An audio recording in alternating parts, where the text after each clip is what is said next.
Hey, and welcome back to our Franchise Fundamental series. This is the second of 10 videos in this particular series. The first video that we went over was what is franchising at a very basic level. In this video, we're going to dive more into how to find franchises that are going to be a good fit for you. So before we get into the information, I want to highlight a very important piece, and that is just because a franchise model is successful does not mean that it is the right fit for you, okay? Franchising, like business in general, is more complex than just a binary good-bad type situation, and you really have to understand how the business model works in order to determine if it's going to be a good fit for you. I always use the analogy, I guess two analogies. First, I could have the best snow removal franchise in the world. If you live in Florida, it's not going to be a good fit for you.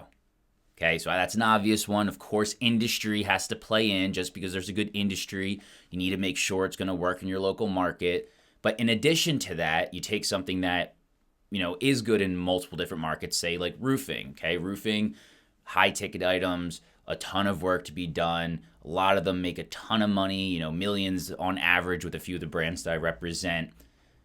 The issue could then come in terms of, okay, well, what's the role as the business owner? Now, specifically for, take the roofing analogy, a lot of them are predicated on not high pressure sales, but there's a heavy emphasis on the sales process. And in order to be successful within that system, you have to be a killer salesperson, because even if you're not going to be doing the selling, you're going to have a team of salespeople that you're going to be managing. And if you're not a good salesperson in general, when these people come to you with questions, say, hey, boss, how do I overcome this objection? How do I do this? How do I stay motivated? You're not going to have the answers for them. And if you don't have the answers, your business isn't going to be successful. So just because there is a good franchise brand, that is not what you should only be looking at in terms of if it's going to be a good fit for you. There's a lot of other criteria that you have to factor in that we're going to go through in this video. So let's dive right in.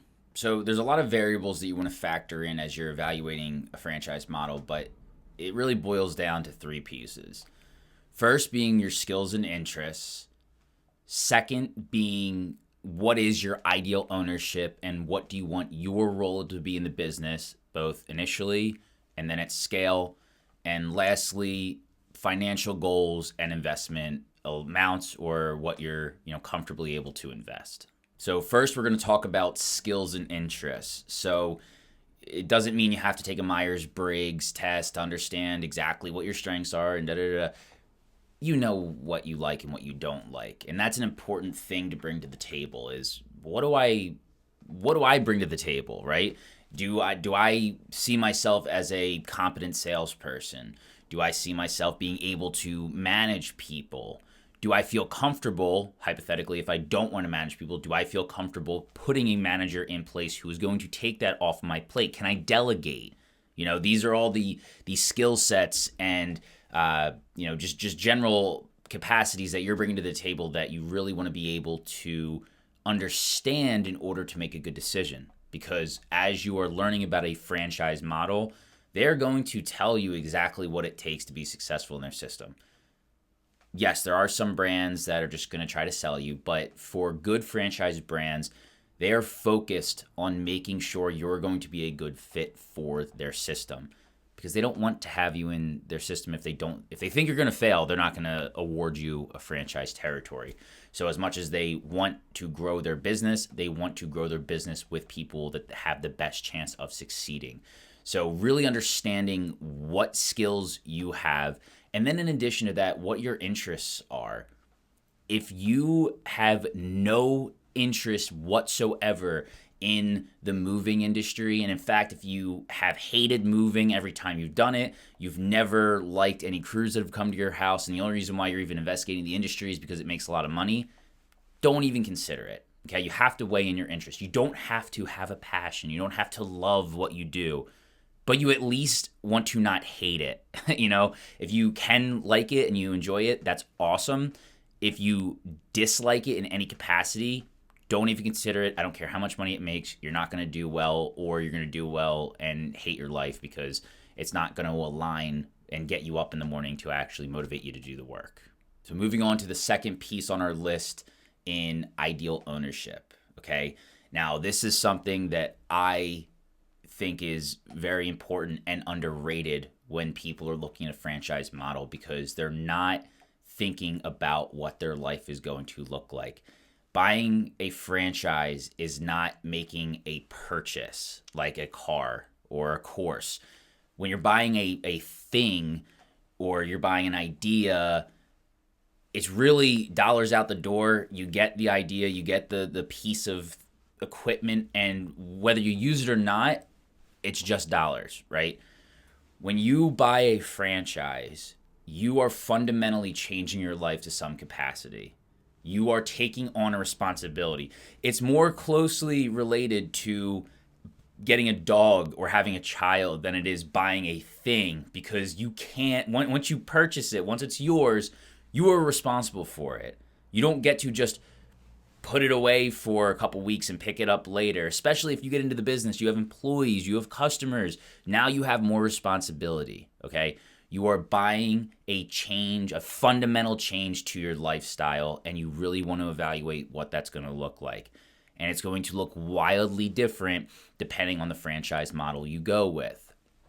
Just as a quick for instance, if you have a brick and mortar store, right? What does that ownership look like? You're more than likely not going to be going out into the field and knocking on doors and putting door hangers out. I'm not saying that's not going to be a part of some business models, but you're going to be more so in your location, making sure that your employees are trained, making sure that if you have equipment with your business, everything's performing up to standard. There's nothing wrong with anything. Growth strategy, what does that look like? If you are doing well at this location, how are we going to scale into another location? This is what your roles and responsibilities are going to be, okay? Compare that to a service-based business where your whole day is revolved more than likely around how do we get the phones to ring. You are always thinking about different marketing strategies. You're always, having outreach into the community, because you don't have a brick and mortar storefront. You don't get to just post up shop and have people see you. Even with, Google My Business and being on the map, that's fine. But it's not a genuine interaction, right? Like people are going to hire you based on your ability to produce, right? So you need to get as many leads into the door to have as many chances as possible to be able to perform your service. That's more so what your day is going to look like. And again, what your day looks like in the beginning is going to look fundamentally different, hopefully, than what it looks like at scale. Because in the beginning, you're going to be wearing multiple hats. If you don't really like sales and that's not really what you're interested in doing, you might still have to do that a little bit in the beginning if your business is sales oriented. Yes, the business is going to have, or the franchise is going to have ways to hire for that role so you can move out of it, but you want to factor in what it looks like in the beginning and then what it's going to look like at scale, and mesh that into what you want your ideal life in ownership to be. And third, we have financial capacity as well as investment amounts. So really everything surrounding the finances of a business. Now, I put this third on the list because I believe the other two pieces are more important. However, you're getting into business, you're buying a franchise to make money, so of course it's going to be important. Now, on the financial goals side of this equation, you want to make sure that the franchise system is structured to ultimately have proof of concept to get you where you want to be. If you have the vision of being a local empire builder in your market, you want to build a huge territory with multiple locations, doing multiple millions a year in revenue, and the franchise system that you're looking at is really geared towards smaller operations, a little more sustainable, a little bit more affordable. Yes, you can grow, but they don't really have anyone that's ever done the type of numbers that you're talking about doing. I would not consider them an option, because you want to make sure that the brand has experience to get people to where you want to be, okay? If they've never done it before, it's not saying that they can't, but they're going to have to learn with you as you're figuring out where the issues are, going from 6 to 8 million when they only really have experience getting people from 0 to 2 million, right? So you want to make sure that the franchisor has experience getting to people to be where ultimately you're looking to go. Now, transitioning over to the investment side of things, this one can get a little tricky because being able to buy something does not mean you're able to afford it, especially if you're going to be leveraging financing or funding for the business. Okay, especially in today's world, interest rates are not cheap, and even if they are cheap, to take on a debt load of hundreds of thousands of dollars is not a bad thing, but you don't want to stretch yourself too thin. So you want to be very transparent with yourself. You want to be self-aware with your risk tolerance and make a determination if this is going to stretch you too far. Because if this is your first business and you are going to be tapping your entire life savings, your entire retirement, and you're going to get a HELOC loan to bridge so that you can get the SBA to approve your $800,000 loan amount, and you're leveraged out, to wit's end, that's not exactly a comfortable situation. It doesn't mean that you shouldn't do that. If that's your risk prerogative, go for it. If that's something that if you really believe in the model and you're okay with taking on that level of financial risk, sure. But especially if you don't have any business experience, I don't recommend that being a direction or pathway that you go down. So this is a gray one, but just really consider what this looks like if things don't go exactly according to plan in the first 6 months, in the first year. Of course, the goal is to break even in a year or so. For most franchise brands, with exceptions, they want you to be broke even within a year. But what if it takes a year and a half? What if it takes 2 years? Are you able to float on your loan given a not ideal ramp-up period? Of course, we just faced COVID.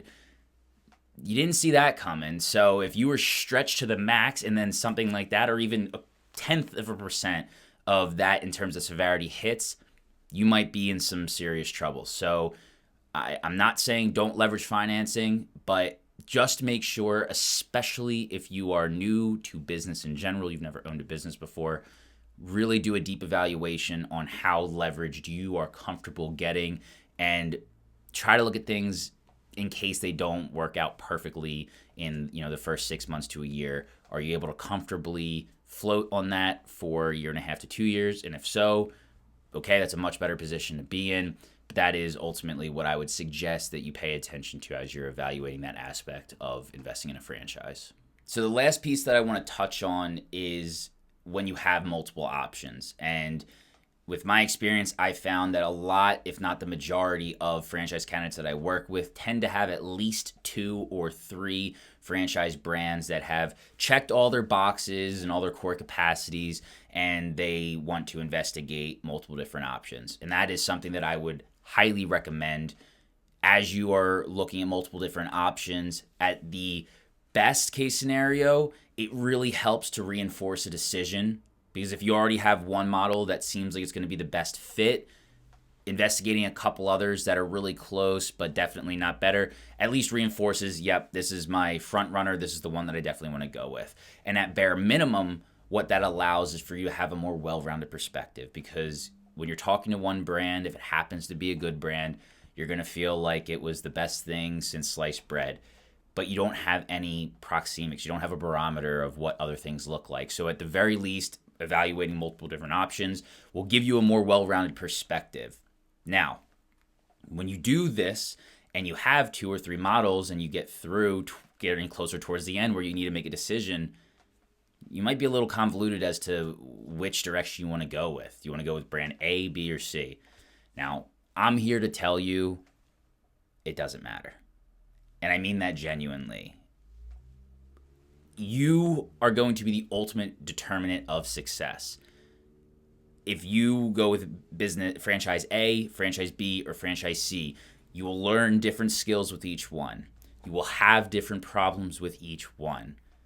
Maybe one will be easier to do well with, but more than likely it's not. Business at the end of the day, especially if you're new to it, is like learning a language. So whether you're learning French, Spanish, or German, you're still going to have to learn the language. So it doesn't necessarily matter which one you're going to pick. It's more important that you evaluate if you're ready to take on business ownership, because if you are, you're going to be fine. I like to say it's the jockey, not the horse. Of course, having a fast horse helps, but if you're not a good jockey, the business isn't going to do well. If you are a good jockey, you could be put into multiple different businesses and each one of them will do well.